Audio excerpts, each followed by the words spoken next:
Assalomu alaykum aziz do'stlar. Xo'p, sizlar bilan biz nemis tilida grammatik mavzularni davom ettiramiz. Bugungi mavzuyimiz ja, nein frage va v frage. Ya'ni nemis tilida frage zetsi desak bo'ladi. Umumiy savollar qanday tuziladi. Xo'p, birinchi bo'lib sizlar bilan ja, nein frageni ko'rib chiqamiz. Ja, nein frage nima degani? Bunda savol berilganda ha yoki yo'q deb javob beriladigan gaplarga ja, nein frage deb aytiladi. Xo'p, bu nima degani? Biz sizlar bilan o'tgan mavzuda o'tdik, shu gapni ketma-ketlik qanaqa bo'lishini.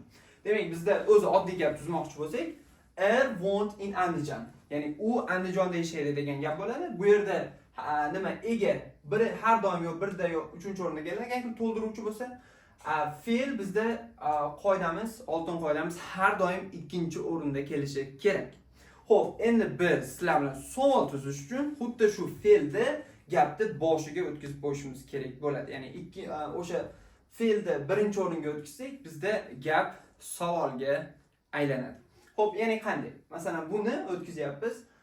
Wohnt in Andijanida aytamizki, wohnt in Andijan. Ya'ni u Andijonda yashaydimi? Birinchi gapimiz u Andijonda yashaydi edi. Endi ikkinchi gapimiz u Andijonda yashaydimi degan savolga aylanadi. Xo'p, keyingi misolimiz Sie gehen in die Schule. Ya'ni ular maktabga ketishyapti. Demak, buni savolga o'tkazadigan bo'lsak, nima qilamiz? To'g'ri.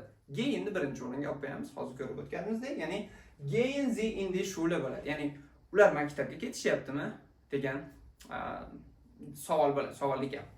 Va uchinchi beispielimiz bizda Du kommst aus Uzbekistan.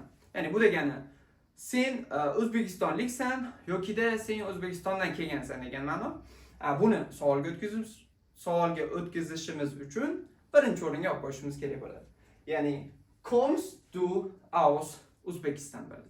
Ya'ni sen masalan O'zbekistonlikmisan yoki O'zbekistondan kelganmisan demoqchi bo'lsak, shu savolni berishimiz kerak bo'ladi. Demak, tushunarli, fe'lni oldiga o'tib qo'ysak, shu bilan bizda savolga aylanyapti. Xo'p, ikkinchi qismi bu v fragen. V fragen. Endi bunda qaranglar, bunda ha yoki yo'q deb qo'ysak bo'ladi. Masalan, kommst du aus Uzbekistan desa, ya deb qo'ysangiz bo'ladi. Ha, men O'zbekistonda. Yoki bo'lmasa, ya, ich komme aus Uzbekistan. Ya'ni ha, men O'zbekistondan kelganman desangiz bo'ladi. Endi v fragendachi, mana v fragenda nima berishimiz kerak? Ma'lumot berishimiz kerak bo'ladi. Misol uchun v fragenda masalan wo degani qayerda?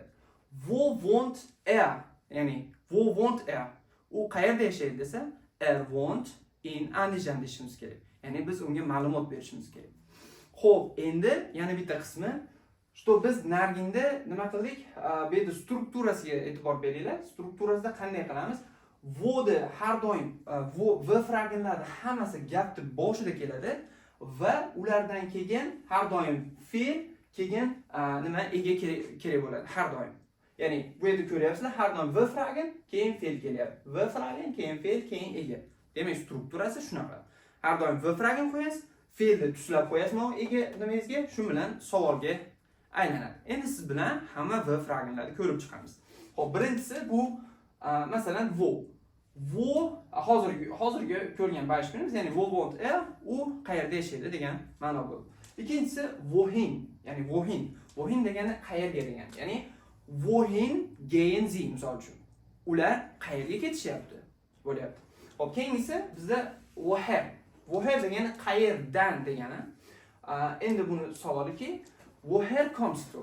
Ya'ni sen qayerdan kelgansan? Ya, nima edi? Ich komme aus Uzbekistan. Ya'ni men O'zbekistondan kelganman. Xo'p, keyingisi wer degani kim degani. Endi masalan savoli shunday bo'ladiki, wer sind Sie? Siz kimsiz? Ha? Siz kimsiz? Demoqchi bo'lsak, wer sind Sie deyishimiz kerak. Xo'p, keyingisi was degani nima? Bu savoli masalan was machen Sie? Nima qilyapsiz? Yoki nima qilyapsiz desangiz bo'ladi.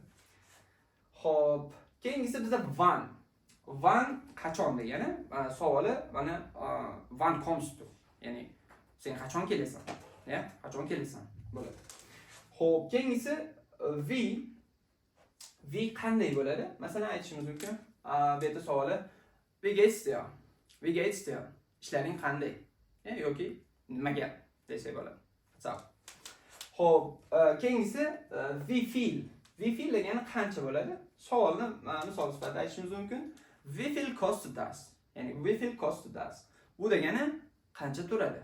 bu qancha turadi bo'ladi. Yoki nech pul degan ma'noda. Xo'p, oxirgisi bo'lsa bizda vag'um. Vag'um degani nima uchun va savolida beispielda aytishimiz mumkin. Vag'um nemas für Deutsch? Nemis tilini nimaga o'rganyapsan? Yoki nima uchun nemis tilini o'rganyapsan degan savol bo'ladi. Xo'p, umid qilamanki, sizlarga mavzuyim tushunarli bo'ldi. Agar savollaringiz bo'lsa, kommentariyada yozib qoldiring. Sizlar bilan keyingi videoda ko'rishguncha sog' bo'linglar, salomat bo'linglar.